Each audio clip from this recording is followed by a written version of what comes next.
So just making yourself as comfortable as you can, and just allow yourself to settle into your position. And then just take a moment to settle your body. So find the most comfortable position that you can. And then see if you can drop yourself down into stillness.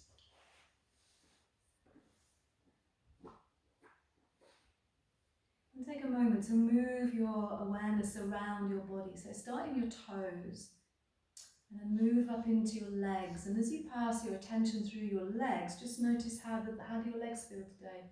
Have you got any cramp in your calves? Have you got any swelling in your ankles? How do the thighs feel? And then moving your attention up into your hips. So the pelvis and the hips are usually the most troublesome part of the body during pregnancy. There's a lot going on in the pelvis. The bony structures are gently being opened and stretched, so there's quite a lot that can go on in the hips. So notice how your hips feel today. Are they comfortable? And then bring your awareness into your lower back. So again, the lower back can struggle a little bit. There may be some niggles or aches. Just notice what you're experiencing. And then move your attention to your belly, to your abdomen. And just notice what you're experiencing here. So this is the place where you are nourishing your baby, where your baby will reside for the 9 months or the duration of your pregnancy. So notice how it feels in the belly. So you might have a variety of sensations. We might have no sensations at all. So your baby might be resting. Or if you're less than 20 weeks into your pregnancy, you don't often get any movements from your baby at that point. So you might just be aware of their presence. There might be like a little bit of a bump, maybe a tiny bit of stretching, maybe some pressure on your bladder. So that happens as soon as you're pregnant. So the bladder compression has nothing to do with how many weeks pregnant you are. The uterus sits on top of the bladder and then it grows upwards. So you will have the bladder compression from day one. Oh joy. So noticing now moving up into your rib cage. How do the ribs feel? And how does this reflect with your breathing? So does the breathing feel like it's a little bit compromised? Can you breathe slowly and fully, or is it a bit more tricky? So just be aware of your breath.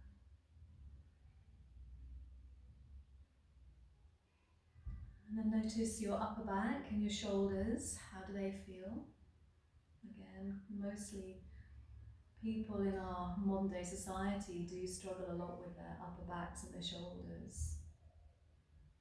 And then notice your arms, your hands and your fingers. So pins and needles in the fingers is quite common in pregnancy. And then notice your neck, your head and your face.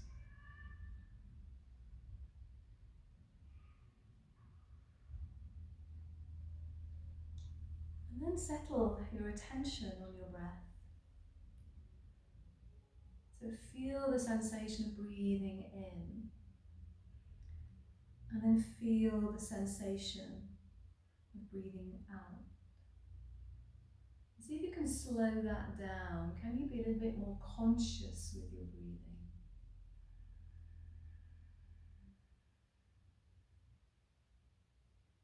And then to bring a bit more refinement into your breath, can you create a little bit of a restriction around your throat? So for those who haven't done this before, we call this the ocean breath. It's called Ujjayi breath in yoga, which means the victorious breath. And we just contract the muscles in our throats a little bit as if we were sighing under the breath. It's the same sensation that we make in our throats, when you are sighing under the breath, or if you're cleaning your glasses, if you wear glasses and you to clean them, it's that sensation in the throat. So you can do it with the mouth open to begin with, and then see if you can do it with the mouth closed.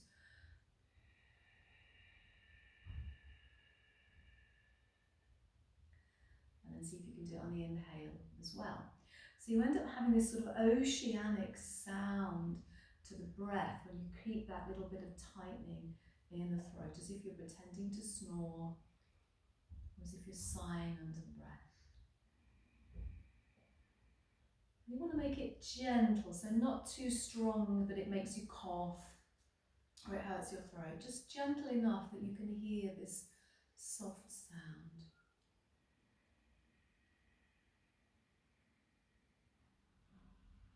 And the next time you breathe in, just notice that feeling of fullness that comes with your inhalation.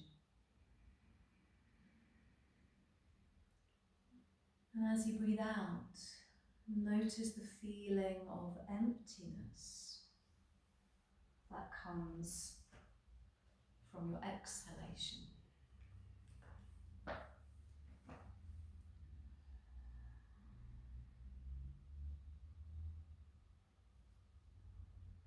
And as you breathe in, just enjoy that feeling of expanding the breath into your body. And as you breathe out, just enjoy that feeling of letting the breath go.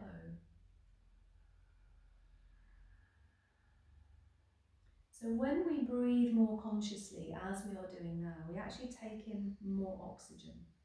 So when we breathe unconsciously, and we have a certain volume of air that we breathe in and out naturally. But when we breathe in this conscious way, we breathe about 4 times more oxygen into the body. So that's quite important. If you're wondering why does that matter, it's because this little type here is taking a lot of your oxygen. So you're kind of breathing for 2. We don't often talk about that. We talk about eating for 2, don't we? You're breathing for 2 as well. And it's really useful to make these conscious breaths as often as you can remember, because you'll keep on feeding and nourishing your baby and yourself. And I think a lot of the times, when women get lightheaded, they get dizzy, they get faint, a lot of the time it's because they're not breathing consciously throughout the day. So just remember to do this from time to time. Just that slow, conscious breathing in. You don't have to do the throat contraction, but as long as you're breathing mindfully, can you feel the difference if the breath is so much bigger and you're bringing more oxygen in? So that's quite a useful tip. Okay, so can you stretch? If you're kneeling up, it's okay, you can stay kneeling. If you're sitting cross-legged, I just want to get you to swap the legs over so that you're sitting the other way. So just stretch the legs out if you're sitting cross-legged. Give them a little bit of a jiggle, and then sit back the other way. So whichever way you were sitting before, can you swap over and bring the other leg on top. So we're going to do a little bit of shoulder moves. As I said before, shoulders can often get quite stiff. So there is going to be a little bit of taking the hands behind your head. So if you're right up against the wall, can I just invite you to come a little bit forward? So now this is when you might need a block to sit on. Have you got one, Colette? No. Okay. Because it makes all the difference. Do you want me to show you? There you go. Everybody else okay? Got one. Are you okay underneath at the moment? Okay. So, we're going to move the upper arm in the shoulder socket. So we've got quite a lot of movement in the shoulder sockets, and in terms of what's happening in our bodies, when we hunch forward, which happens most of the time, everything we do, we kind of collapse forward, and it usually means the arms are rotating inwards. But when we rotate the arms outwards, you've got no choice but to kind of open up and out here. This also helps our breathing. So if we're permanently in this position, the rib cage can't lift, And the ribcage needs to lift when we breathe in deeply. So we're going to do a little bit of movement here. And as I said, it's coming from right up here. So you want to get these muscles to do the work. So it's not the hands moving up and down, because that isn't doing anything in the shoulders. It's coming from the shoulder sockets. So you might even feel your scapula moving as well. Okay, so then take the arms out.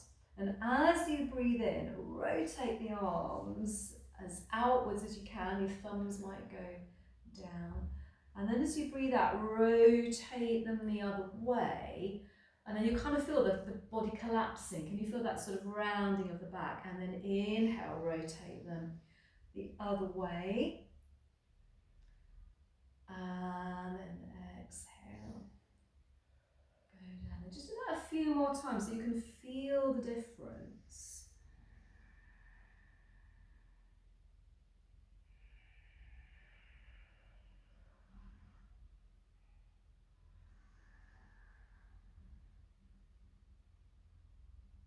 Okay, and then we're going to finish with the open posture. So you're going to finish by rolling the arms up. And then just relax the hands and notice how that feels to come into that position. So it does feel a little bit unnatural because, you know, most of the time we slump forwards. But this is a much more healthier posture for lots of reasons. So the first thing, you know, you get neck and backache if you hunch forwards all the time. The second one is what I mentioned earlier. Ribcage needs to lift if you're going to breathe deeply. But also, when we hunch forwards, the ribcage pushes against the abdomen. And you're not going to be able to do that for much longer because, as I said earlier, the uterus grows upwards, grows up. And towards the end of the pregnancy, it pushes against the diaphragm, pushes against the ribcage. So if you slump in mid to late pregnancy, you're going to feel really uncomfortable, and your baby is going to get a little bit squashed, and so they're going to kick you to get you to make some space. It almost becomes a natural thing, which is why a lot of pregnant women do this. You know, they lean back because they just need that little bit of space. So thinking about, you know, encouraging your shoulders to open and the upper chest to relax. Okay, so we're going to work with that ocean breath that we just did, the throaty breath, unless it doesn't suit you. Or one of the other things is actually nasal congestion.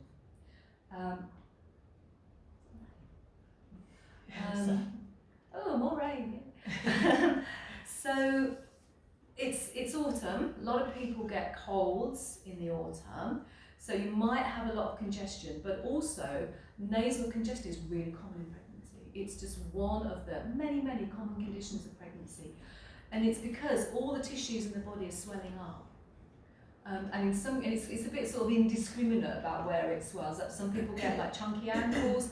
I had my sinuses closed up, so I went like this for all through my pregnancy. I couldn't breathe if I laid down at night because my sinus is really congested, and it just, you know, it's indiscriminate as to what you would get.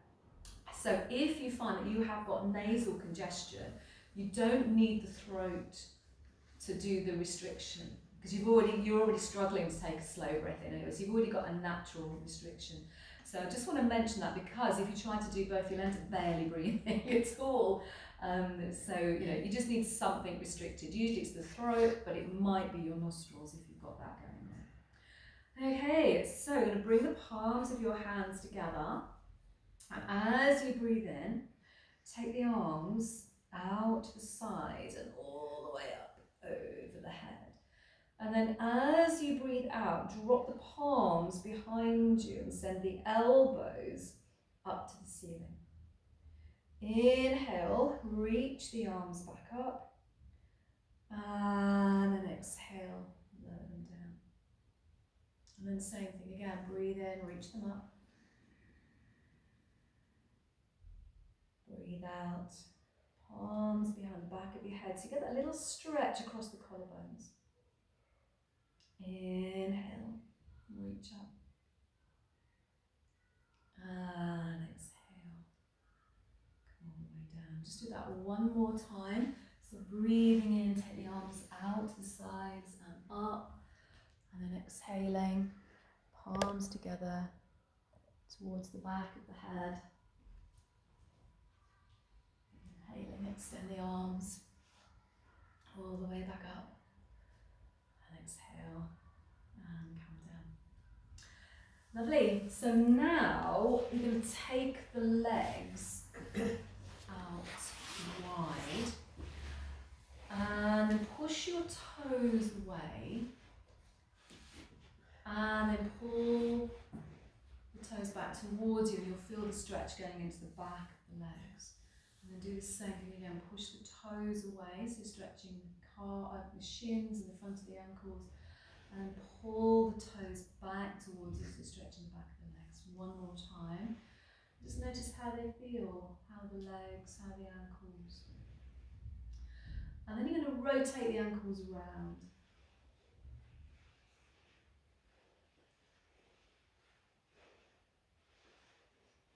And then rotate the other way.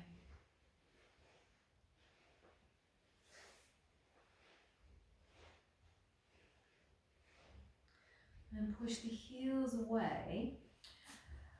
And you're going to take the arms up over the head and you're going to catch opposite elbows. So you'll feel that that's kind of lengthening through the body as well. And you've got that little bit of length up through the chest. So you're going to breathe in here.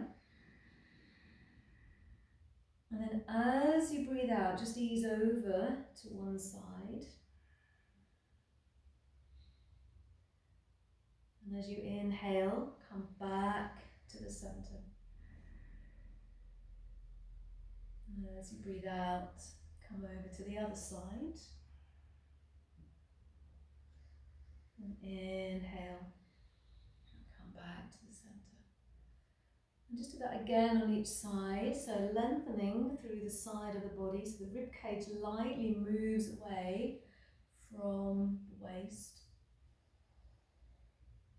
And just enjoying that extra space for your body and for your baby.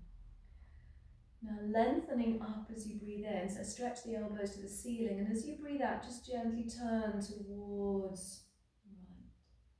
A gentle twist. And then inhale back to the center. And breathe out, turn towards the left. And come back to the center. And again, exhale, rotate. Inhale back to center. Exhale to the side.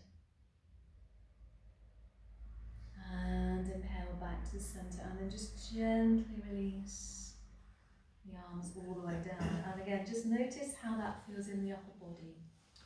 So walk your hands forwards and just see how that feels.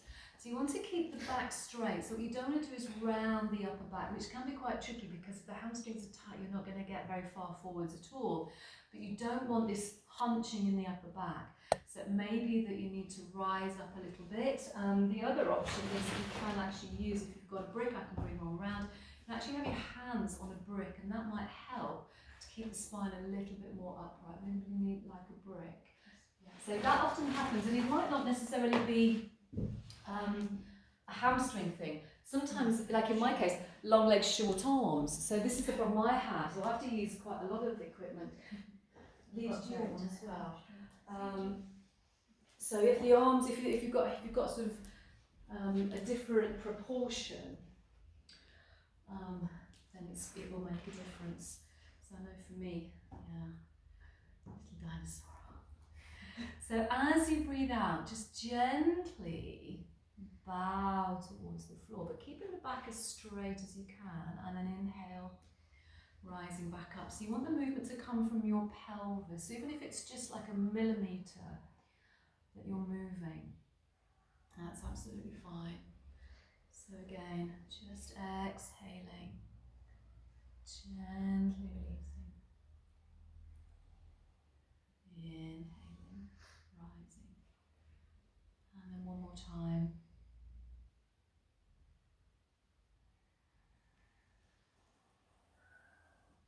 And then turn towards your right leg. You're just going to place your hands either side of the right leg. And this is going to stretch into your quadratus lumborum, which is a muscle in this case, it's the left side, and it's a big muscle that connects your pelvis to your lower back, and it can often be quite tight. So you can just do some little bow downs here. So as you breathe out, just gently bow down, and then as you breathe in, rise up. And just do the same thing a few times. So again, you might not go very far. And you want to move the pelvis, so let the pelvis just move over the tops of the legs. And then come back to the centre. Walk your hands around to the other side, and then do the same again. So bow down and rise up.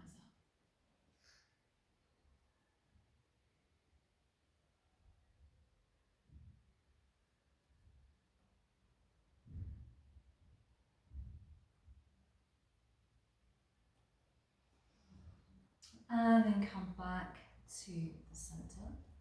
Walk your hands all the way up, and then lean back into your hands. And from here, bend your knees, bring the feet to the floor, and take both knees over to one side. And then take both knees over to the other side. And just notice how that feels in your hips. So these are some nice hip stretches. It's a good idea to just do a little bit of hip stretching every day, because as I mentioned at the beginning, hips are probably the part of the body that suffers the most really in pregnancy. And then come back to the centre, and this time bring the soles of your feet together and let the knees come out to the side. How does that feel for everybody? So, particularly for the two new ladies,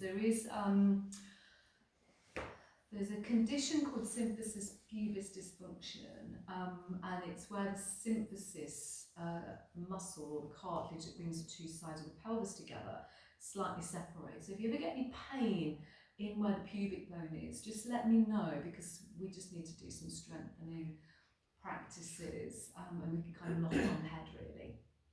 Okay, so the next time you breathe in, let the knees rise up. And as you breathe out, let them drop down. And then the same thing again, but as you breathe out, you're going to do like a vocalized ujjayi breath, which is called the ha breath. It's like a silent roar. So it's like you're whispering the H sound.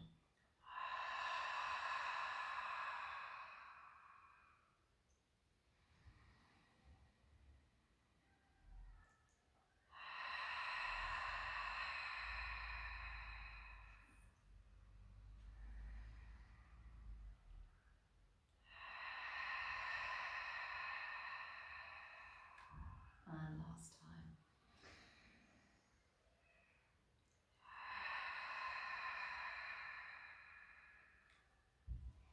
And then gently bring the knees up. And then you might just take them out again, give them a little bounce. Maybe jiggle from side to side. Okay, so you're going to come up and over onto all fours. But before you do that, as I was mentioning, the clock isn't working. I have no idea what the time is because I use my phone. When this isn't working, I use my phone, but I'm recording on my phone. Does anybody have, because some of you have got a watch on, do any of you have a phone where, like mine does, on the lock screen, it just shows the time? So we don't have to, has anybody got that? Can I borrow that? Perfect, yeah, that's exactly what I need. So I can just keep an eye on the time, otherwise we might be here till 10 o'clock. Okay, so if you can come onto your hands and your knees. And just notice how the knees actually feel when you come into this position. So notice if there's any pressure. I've got a couple of kind of little kneeling pads, so if your knees aren't completely comfortable, you can do that, or you can have, like I've got a blanket underneath them, so just padding yourself, because we have got carpet in here, so it's not as bad as being downstairs on the hard tiled floor. So, when we come onto all fours, you want to make sure that the arms are under the shoulders and the knees are under the hips, and that your back is long. So you want to create some length in the lower back. And then we're going to work with straw breath. So this is a breath where you blow the breath out between the lips as if you are whistling but without making a sound, or as if you've got a straw, and hence the name. And this is a really calming breath. So this allows you to cultivate a sense of calm. So all of the birthing breaths that we use have got different energetic qualities. So if you need energizing because you're feeling tired, we've got a breath for that. If you're feeling a bit anxious, we've got a breath for that. We've got baby calming breaths as well. And if you need confidence, if you feel that you're lacking confidence, so all these different breaths have got various qualities to them. So from here, we're going to stretch back onto the heels, but what you're going to need to do is make some space between your knees that is wide enough for your baby. So bring your big toes together and just widen the knees, and then just mark your space first of all by bringing the hips back onto the heels. And when you get back, you'll either need to go wider or narrower, or you'll be just spot on. So come back to that position, get the knees where they need to be, keep them there, and then come all the way back up. So breathing in, you can breathe in with the straw breath as well, and that's quite cooling. If you don't like it, then just breathe normally. Then as you breathe out with your straw breath, tuck your tailbone under, roll the spine to the ceiling, arch the back as much as you can, and all the while you're doing that, you're slowly taking your hips all the way back onto your heels. And then after you've done that, as you breathe in, push the knees and the shins into the floor and rise all the way back up. And we're going to do that a few times. So I'll come sideways so that you can get a different angle. So exhale, roll the spine, tuck the tailbone under, round the back, and then just gently ease onto the heels. And when you breathe in, push into your shins. Just allow yourself to rise all the way up. And we'll just do that a couple more times. So this is a really nice stretch for your lower back. So if you're having any niggles in the lower back, this is a really, really good one to work with.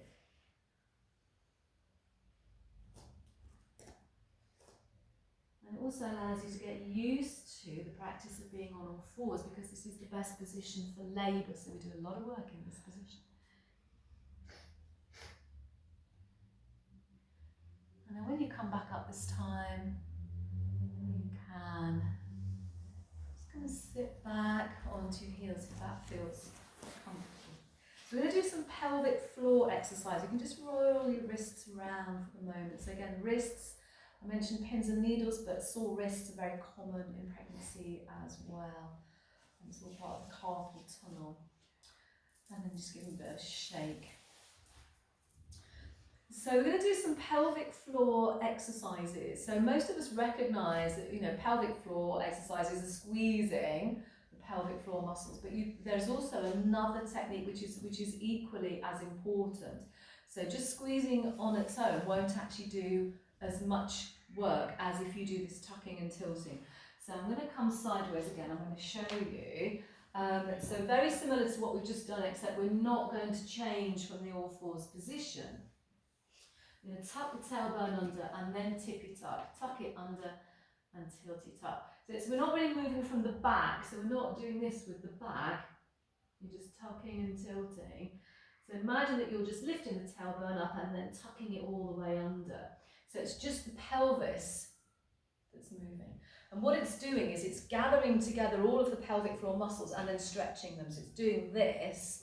So the whole of the pelvic hammock that is at the bottom of your pelvis, which is supporting all your organs, most importantly your uterus, which is getting bigger and heavier, it's going to help to support that. And it also means you don't get a leaky bladder as well, which is nice. Okay, so coming on to all fours. And you don't have to do it slowly with the breath. You can just tuck until as much, as quickly or as slowly as you want to. So just making sure it's not you're not moving from the back. So lift the tailbone as high as you can and then tuck it under. Lift and then tuck. If anybody's got any sort of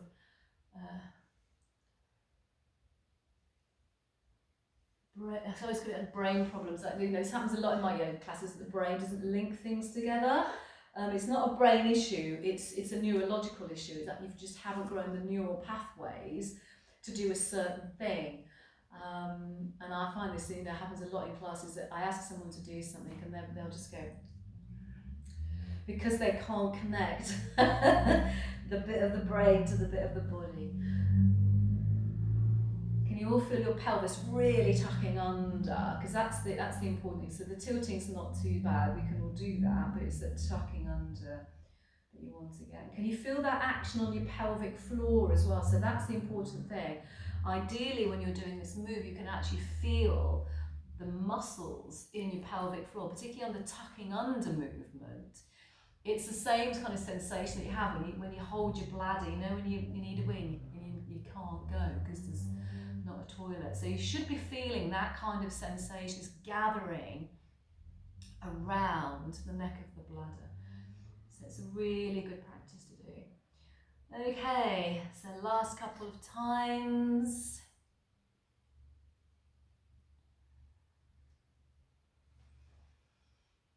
And then coming back to the centre.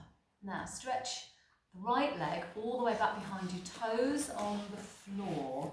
Sorry, Heather, it's like in, out, blocks away. Push the heel away with the toes on the floor and just notice the stretch going into the back of the leg. So this is your anti-cramp stretch. And this is a really useful stretch if you're getting cramp in the middle of the night. So you do this one before you get into bed and it stops you getting cramp, which is fairly universal. So then cross the right leg behind you.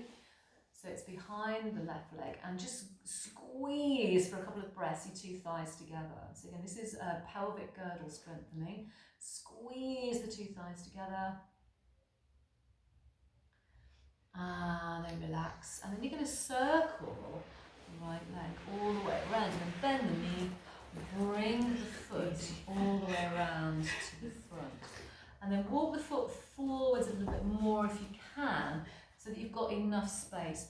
The other thing is, depending on kind of how far pregnant you are, but also it depends which way your baby is lying. You might not be able to have the leg all the way in front. You might have to actually have the foot slightly out to the side. So sometimes babies lie transverse, which means they kind of lie as if your pelvis is a hammock. And what that means is you have more width of baby. You see some bumps are really neat at the front, and then some come out to here, and that's because the baby is just like, coming sideways. And if you've got a transverse baby, then you're going to need to have that leg a bit further away, particularly towards the later stages of your pregnancy, because there's not going to be any room. So easing forwards and backwards. Just notice how that feels. A nice easy movement for the hip.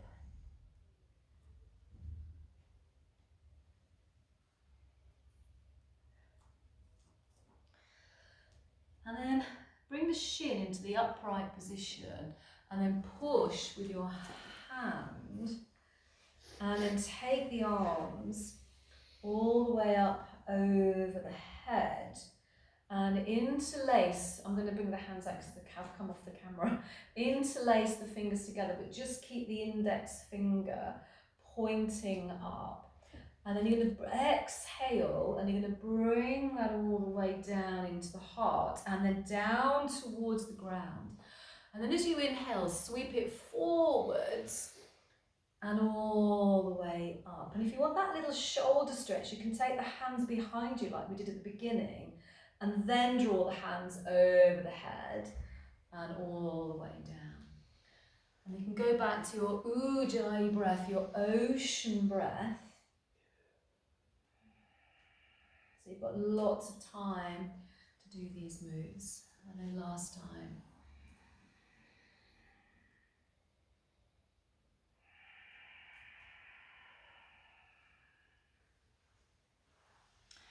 So then from here, slide that leg all the way back, cross it behind.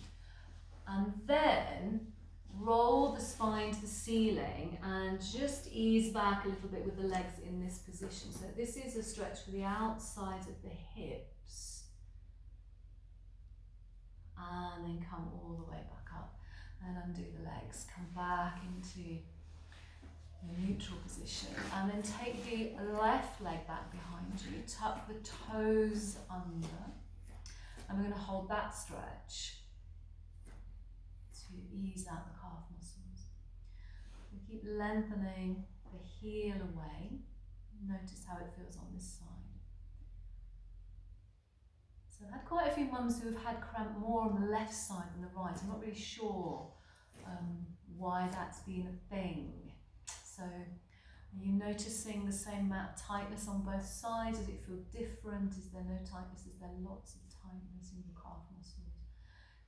So the idea is that you stretch the calf muscles out so it's less likely to cramp. And then cross the leg behind you, keeping the left leg straight. Grip your thighs together for a couple of breaths.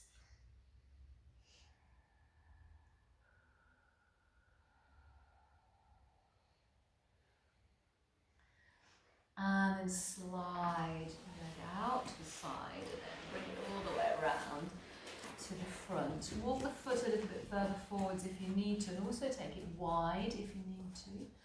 And then ease the hips forwards and backwards. And just keep that movement going.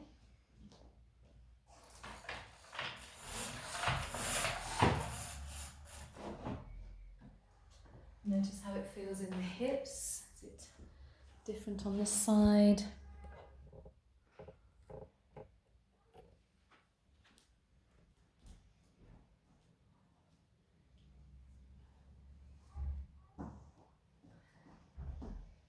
And then you can bring your hand onto the thigh, draw yourself all the way up, interlace the fingers again, release the index finger. And as you breathe out, drop the hands to the floor. And as you breathe in, sweep forwards and all the way up.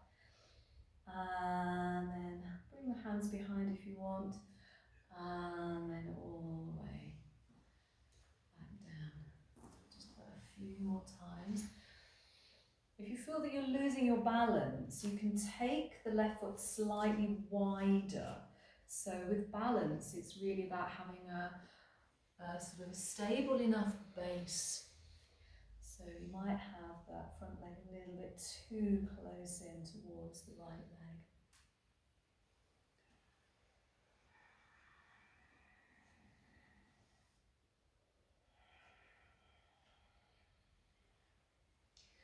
And the next time, bring the hands all the way down. You can take the leg all the way back. Cross it behind the right leg again. This time bring the knee to the floor. So you cross both legs. Roll the spine to the ceiling again and just gently ease the hips backwards, just as far as you comfortably can.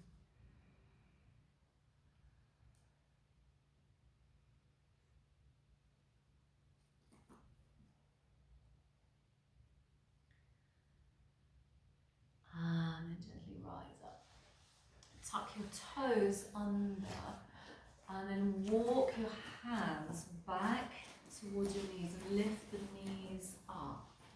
And then from there, drop the heels to the floor and slowly uncurl and come all the way up. So you can just grab a quick drink if you like at this point, just get some rehydration. I'm going to move the camera back just a little bit more. Maybe lift it up. Let's trial and error, see how much. God, it's going to be out the door in a minute. Okay.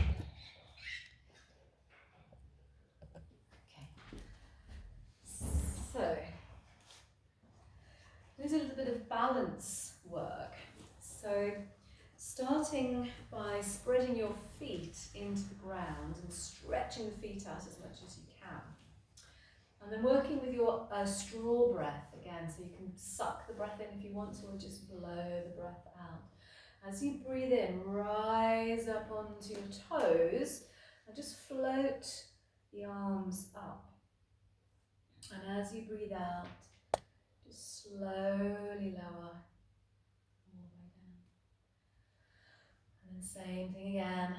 Inhale, rise up onto the toes. Squeeze your pelvic floor muscles as you lift up. And take the arms out to the side as you come down. And then this time you can take the arms out to the side as you rise up. Squeeze the pelvic floor muscles. And then draw the palms of the hands together. Draw them all the way down. That was just me falling. That was just copying. No, it's perfectly natural. No, I fell. I lost my balance.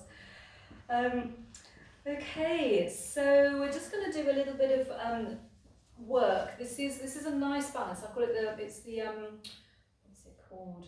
Flamingo pose. If, like me, you've got quite a spongy mat, you might want to just step off your mat because it might not be providing a very solid base for you. So I'm going to show you, first of all, what this balance is like.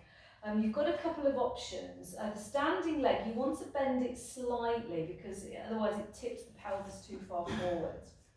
If you can balance in this way, you're going to place the left foot on top of the right foot and have the knee bent forwards. If that's too unstable for you, you drop the foot to the outside of the right foot instead of just come onto your toes. So that's your option. And then this is the bit that's going to really work your shoulders. So on the inhale, you raise the arms up. And then on the exhale, you bend forwards. Now at some point, the chances are you're not going to be able to bend forwards beyond that, and it'll either be because your hamstrings are tight or more likely because your baby has connected with your thighs. So you stop at that point. However, I want you to still take the arms down and stretch the fingertips towards the floor. So no matter where you are with this position, stretch the fingertips down to the floor, and what it does is it separates the scapula, it pulls the shoulder blades away from each other. So again, we're getting this work into the upper back. So that's all on the exhale. And then on the inhale, you come up, and what I would recommend is you bend the knees a little bit more. You float your flamingo wings out to the side, and you try and come up with a flat back, and you take the arms all the way up over the head, and then you go again on the exhale. So you're just going to come in and out of this pose, so flamingo pose. So, standing on the right leg, left foot either, if you want to challenge your balance, and actually the carpet is not a great balance surface, so if you're feeling a bit wobbly, place the toes on the floor. And then working with your ocean breath again, so you've got lots of time. Inhale, take the arms up over the head. And on the exhale, fold forwards, and just see where you get to. Wherever you get to, continue to stretch the fingertips all the way down towards the floor, so you get that feeling in the shoulder blades. And then as you inhale, bend the knees a little bit more, take the arms out to the sides, come up with a flat back, and float your flamingo wings all the way up. And then do the same again, so exhaling, folding forwards. And then when you've run out of room to fold, just keep stretching the fingertips towards the floor. And then on the inhale, bend the knees a little bit more, take the arms out to the side and lift the chest, take your flamingo wings all the way out and up. Do that 2 more times.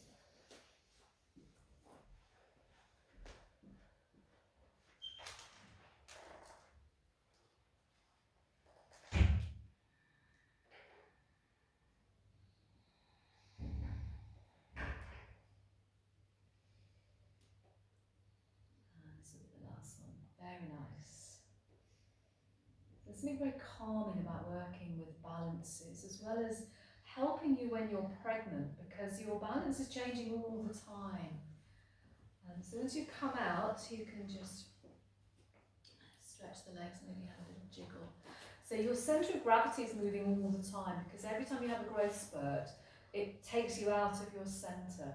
So working with balances in pregnancy is actually really useful because it gives you an idea of where you are, where are you, and also just kind of practicing balancing with a body that's changing all the time. But it also has a very calming effect. So when you might notice how calm the mind feels when you've been focusing on balance. So now I'm going to stand on the left leg. So again, knees slightly soft, and either the right foot on top of the left foot or just to the outside. And then ocean breath again. Inhale, take the arms all the way up over the head.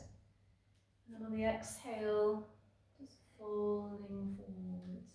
And again, wherever you get to, continue to stretch the fingertips down towards the floor. And then on the inhale, bend the knees a little bit more, take the arms out to the sides, lift the chest, rise up, palms together. And then exhale, folding forwards again, just get to wherever you can. And inhale, take the arms out to the sides, and all the way up. Just about 2 more times. Just go as slowly as you need to. Notice how the shoulder blades are feeling particularly as you've been drawing them away from each other, creating a bit of space. And then you finished your 4th one.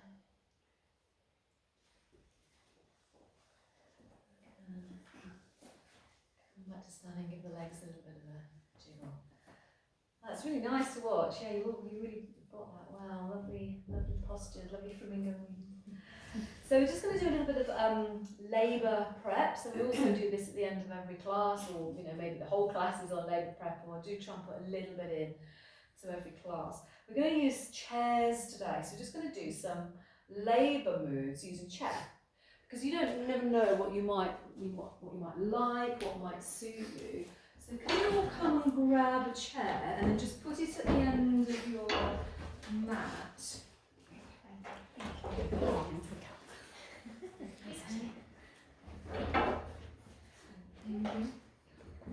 Are you all okay to carry a chair if you want? Let me know. Is that a bit no? All that perfect. No, there's more for me as well. Just enough. So the first thing we're going to do is have the back of the chair facing you. You can have some of the chair on your mat because that will mean that it won't kind of slide away from you. It'll stay where it is. And you're going to use the chair to sort of lean into. And the idea of having the chair is that it's taking your weight, it's kind of supporting you. So you can relax, so you don't have to use a lot of energy holding yourself up. And then you're going to keep the knees quite soft. And you're going to circle the hips around. So the knees have to stay soft to get this circling movement.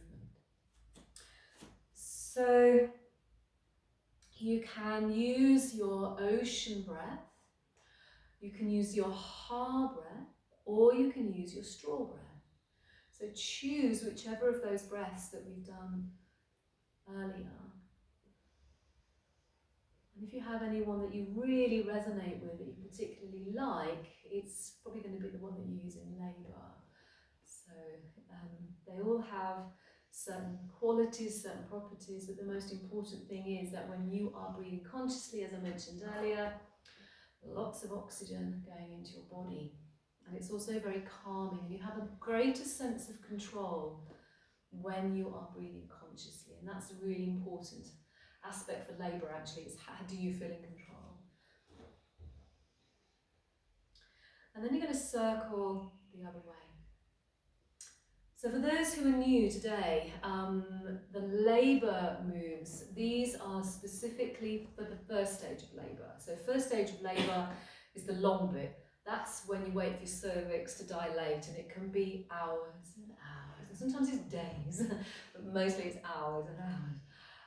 So the more upright you can be, and the more you move your hips during your contractions, the quicker the cervix will dilate, because you've got the weight of your baby's head pushing on the cervix when you're in an upright position against lying on your back, where your baby's head gets drawn away from the pelvis and the birth canal, because the pelvis will tilt the baby backwards. So it really helps with that cervical dilation.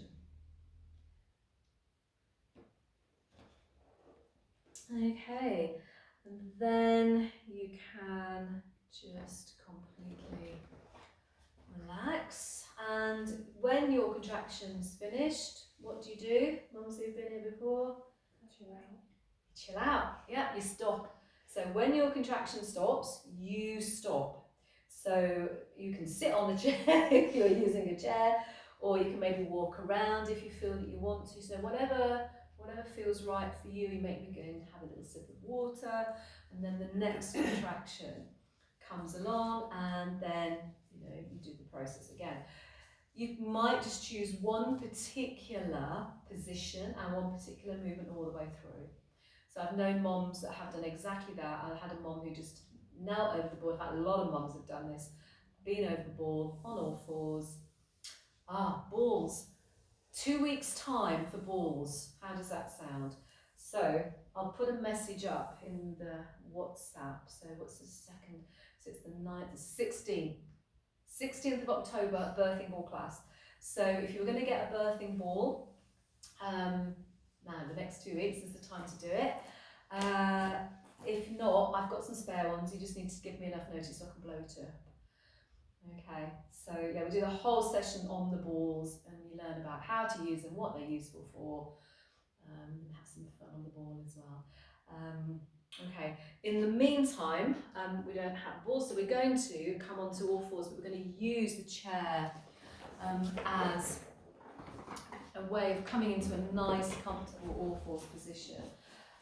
What you can do is place your pillow on the chair, because these chairs are horrible. You can place a pillow, you can place your block, so that you can then just put your elbows onto the chair. So the chair is actually slightly higher than being over the ball, so the ball will put you into a horizontal position, but this is actually putting you a little bit higher up, so you can see you've got a more elevated chair. So this might actually feel more comfortable than being on the ball if you want that little bit of length. So now what you're going to do a side to side figure of 8 movement. So where last time we just did one circular movement, you're now going to move one hip in one direction and the other hip in the other direction. And then choose again the birthing breath that you are comfortable with. So just allowing that conscious breathing to take place.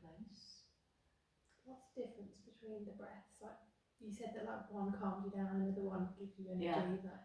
So if you kind of sat with them for a while, you'd probably work it out. You'd probably feel the differences. But the ha breath, that's the empowering one, because I always think the ha breath is like this.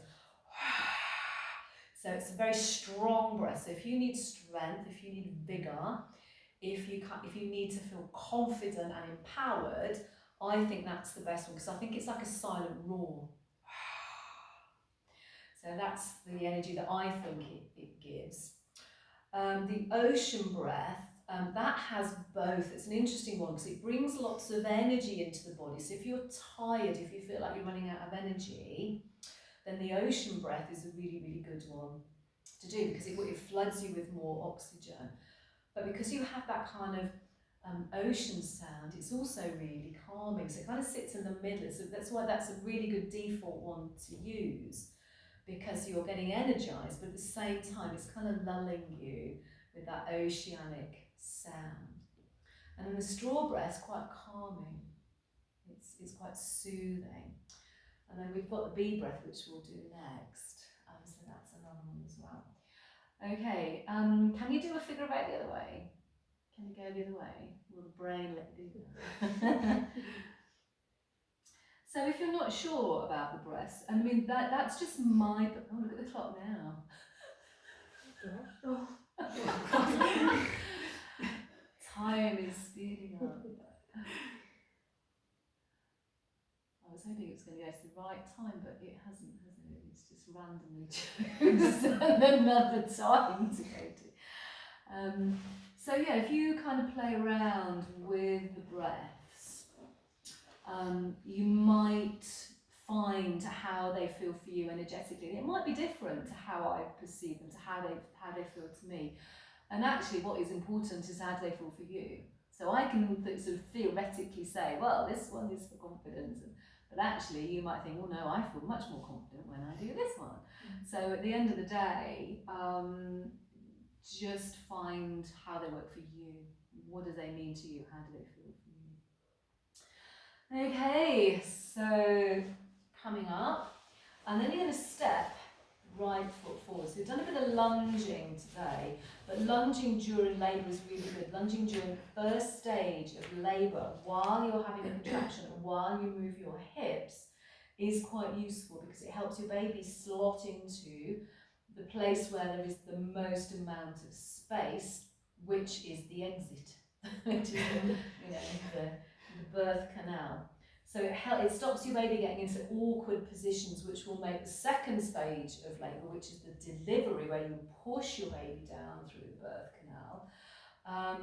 You want to kind of get that all set up in the first stage. You want to get your baby in the really nice head down, obviously, position, but also left lying, lateral position, so they just ease their way through the birth canal. So circling your hips in this lunge position can do that. So if they've got themselves into a bit of an awkward position, this one can sort of nudge them out of it. It's also the same positioning that we use for breech babies. So if you've got a breech baby towards the end of your pregnancy, I would just get you to do loads of this. And then go the other way. It's a bit rough on the knee, so you might need to have something underneath the knee if you're on a hard hospital floor. Would you get some kind of idea during birth that your baby's in a bit of an awkward position? No, sadly not until you start pushing.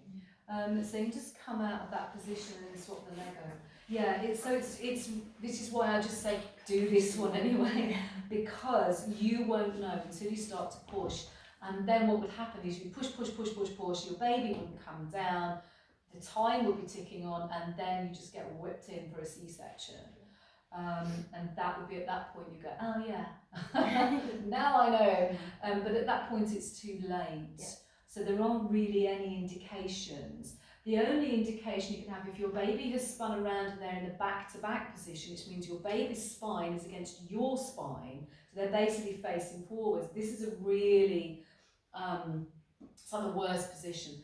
These are where most of the C-sections come because the head doesn't fit in the pelvis because it's the wrong way on.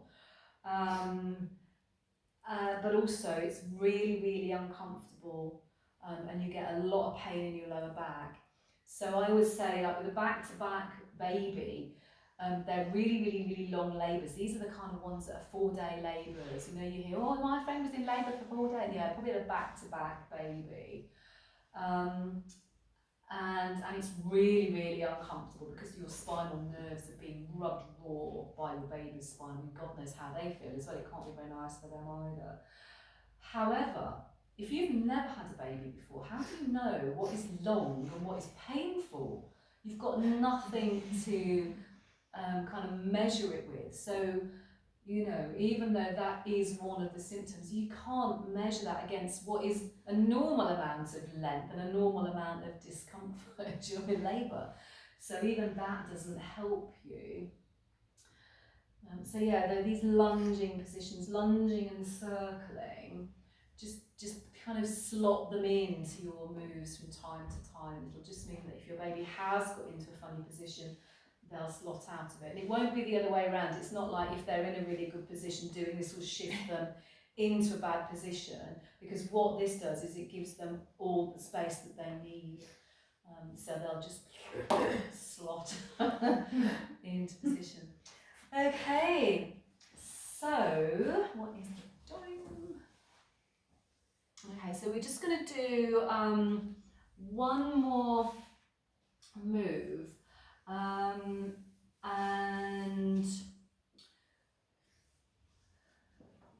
we'll use the bee breath for this one. So, and then we can go straight into our relaxation.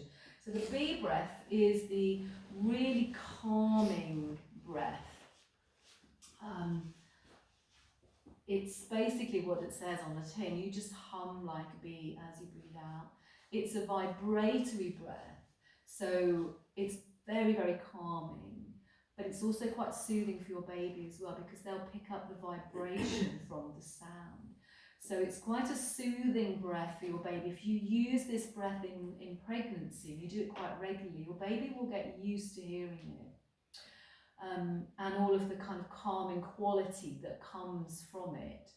And so in labour, if you use this breath again, it'll kind of remind them, oh, this is that calming feeling. And so it might help to calm your baby down, so there's less likelihood of fetal heart distress. Because that's another C-section. You know, if your baby's heart rate starts to dip or go too fast, or isn't doing what a baby's heart rate should do, then, you know, your baby needs to come out, so they'll whip you in for a section. Whereas if you can kind of hum to your baby, it might keep the heart rate at a normal rate. So another move you can do is to just sway. So you don't have to circle, you don't have to do a figure eight, you can just sway. It's almost like you're drawing a smile with your bum. And then you're just going to hum as you breathe out. So you want to make it loud enough that you've got a bit of a vibration running through the body, but not so loud that it's hurting your throat. So it's finding that, that perfect volume.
And just do one more breath.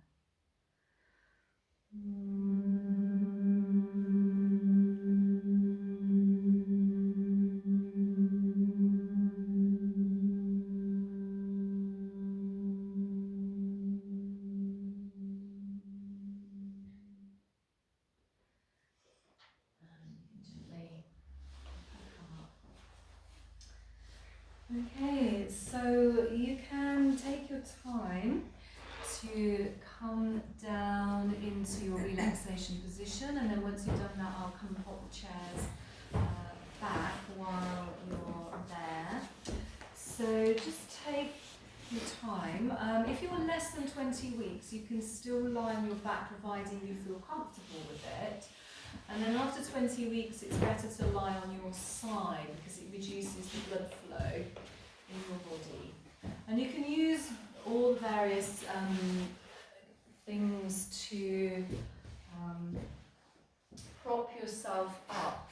So if you've got any niggling in your pelvis, in the back of your pelvis, then what you might want to do is place one of the blocks between the legs. If you haven't got a block, give me a shout and I will just come and give you one. The other thing you can do is actually bring that top knee over a little bit more into a kind of recovery position, which you can see Ashley is doing here. And then what you can do is place a couple of bricks underneath the knee so it keeps the pelvis in level. So you've got a couple of options. You might instead be having a little bit of tugging across the uterus. So this is usually when the uterine ligaments are feeling a little bit taut, as they do from time to time. And so when you come to lie on your side, it pulls across these ligaments in your abdomen. So if that's where you're feeling discomfort when you're lying down, you might want to put your pillow underneath your baby bump instead. It'll just lift the bump up so you're not getting that, that discomfort through the belly. You might want to rest your head either on a pillow or on a block or even on your arm. And just take your time to tweak the position. So if it's not quite how you want it, then you can just take your time and change it up as you wish.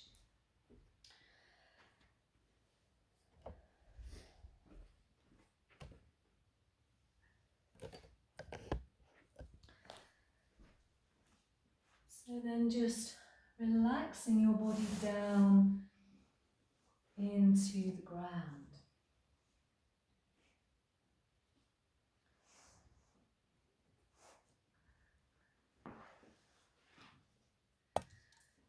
And just become aware of all the sensations you can feel in your body at the moment. Become aware of the natural flow of your breath.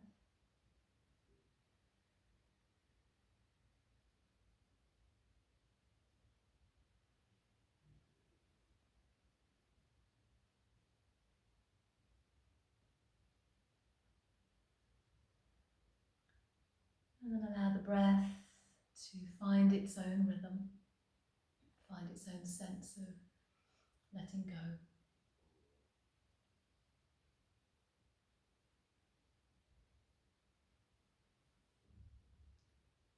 And then you're going to move your attention around all the various parts of your body. And as they get named, allow each of these individual parts to completely relax. You can move your attention around as these names get called out. So this is called the rotation of consciousness, where we rotate our awareness around the whole of our body. So begin with your right foot and bring your awareness to the right big toe, the second toe, third toe, fourth toe, little toe, the sole of the right foot, the top of the right foot, the heel, the ankle, the right shin, and the whole of your calf muscle, your knee, back of the knee, and the whole of your right thigh to the front of your thigh, inner, outer, and the back of your thigh. And then become aware of the whole of your pelvis, the right hip joint, the right buttock, the sacrum, the coccyx, the left buttock, the left hip socket, and then the left thigh, the front of your thigh, inner and outer edge, the back of your thigh, the left knee, the back of the left knee, the shin, and all of the left calf muscles, the ankle, the heel, the sole of your left foot, the top of your foot, the left big toe, second toe, third toe, fourth toe, and the little toe.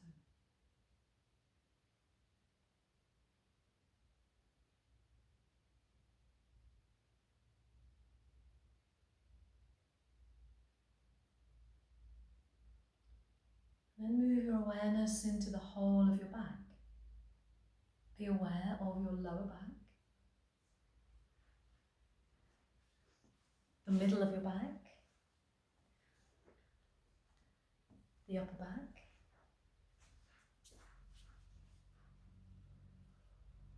the right shoulder blade and the left shoulder blade. Be aware of your right shoulder, the right shoulder socket,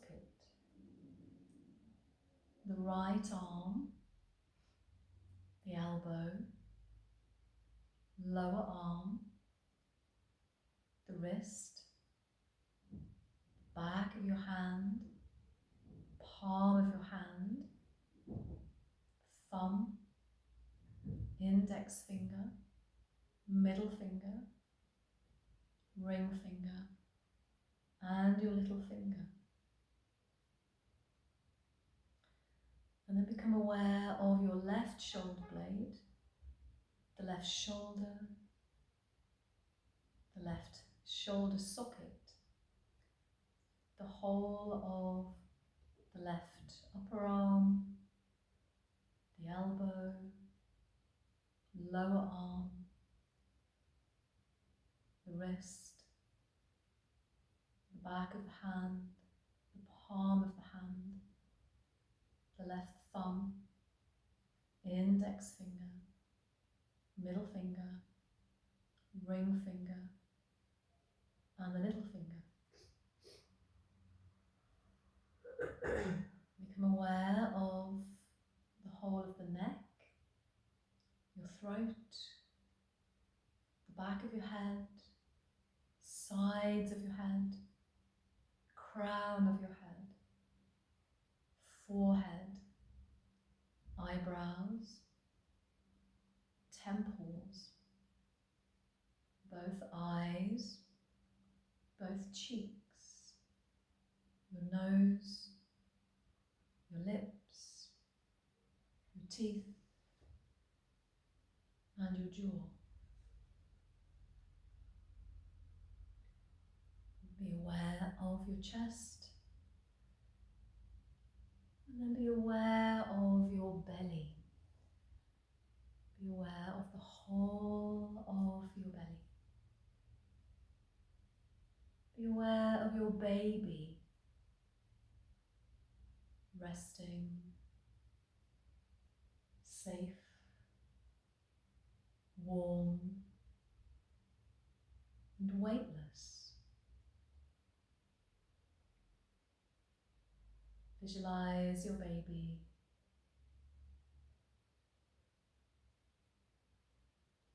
floating effortlessly around.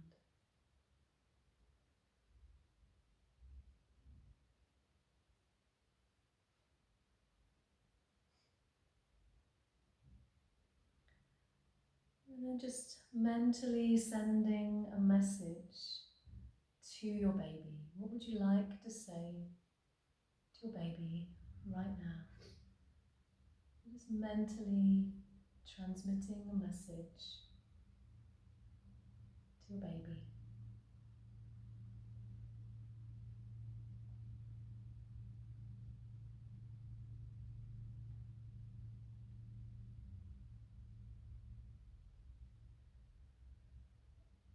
And then you can gently begin to externalize your awareness.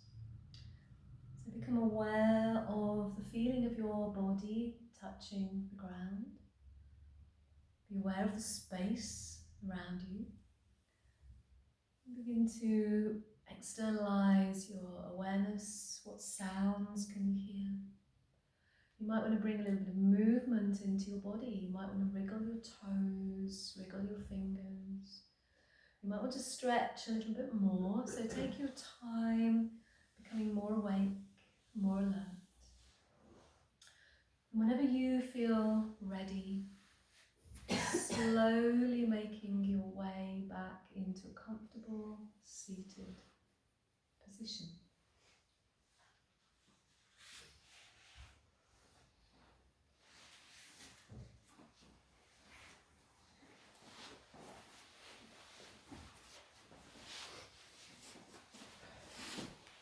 And just take a moment to notice how you feel. Place one hand in the centre of your chest. This is your heart space. You place your other hand over your baby. And if you'd like to, you can chant the mantra Om, the three sounds, R, U, chanting those sounds into your baby to close our practice this evening. So if you want to join in, take a slow breath.